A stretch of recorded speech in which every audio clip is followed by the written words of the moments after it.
9,000 votes. That's how badly John Cranley defeated Roxanne Qualls in the race for mayor. The margin was 58% to 42%. So what's behind those numbers and where do those votes come from? Local 12 News reporter Jeff Hirsh joins us now with some answers. Jeff? Well, if I can use a football analogy, geographically, it was Qualls up the middle of town, Cranley left, and Cranley right. You will see that on the map in a few seconds.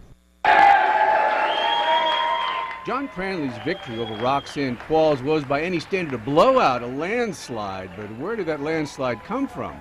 This map at the Board of Elections shows you how the votes came in. Blue is Roxanne Qualls. She pretty much took downtown up through Over-the-Rhine, Clifton near the university, more liberal areas out into Northside, a little bit over here, Pleasant Ridge.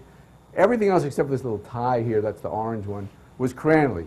The east side, Mount Washington, that part of town, up here in Carthage, big votes in the African American community, Bond Hill, and that to Avondale. And out here on the west side, Cranley really cleaned up. I think the two issues that he just rode the whole campaign, you know, the streetcar and the parking meters, must have just saturated the minds of the electorate over there. I went over the map with Gene Beaupre, political analyst from Xavier University. Beaupre says the low turnout, 29% citywide, plus Cranley's strength in the conservative West Side were factors in his victory. Check out Cranley's margin in one precinct in Westwood.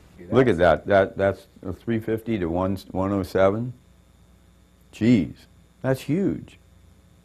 These are places where I bet if we look, you know, I think it was just the last council election, Roxanne finished first in every precinct, and now that happens.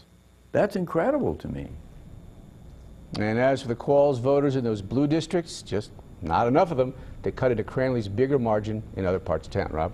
You know, the other thing I noticed last night is absentee votes used to not really give us any indicator of who was going to win the race. Right. But last night that was different. Yeah, absolutely, because absentee votes used to be absentee votes. You had to have an excuse to not vote at the polling place. You could mail it in on election day. And those votes tended to be Republican or at least conservative. But now the early votes are just that. Anybody can vote early by mail or in person. You don't have to have an excuse. As we saw yesterday, those early returns are a pretty good predictor of how the rest of the night will go. The early votes, Cranley 61-39. Overall election with everything on election day, Cranley 58, Qualls 42. So now, unlike the old absentee ballots, if you're getting drubbed in the early votes, Rob, you might as well go home early. That'll be interesting to watch going forward. Yeah, because this is, you know, it's something we're learning, you know, as reporters covering this stuff, because we used to just kind of discount the absentee votes, and now it's like, well, this is pretty much the way it's going to be. Yeah, Jeff, thanks very much. All right.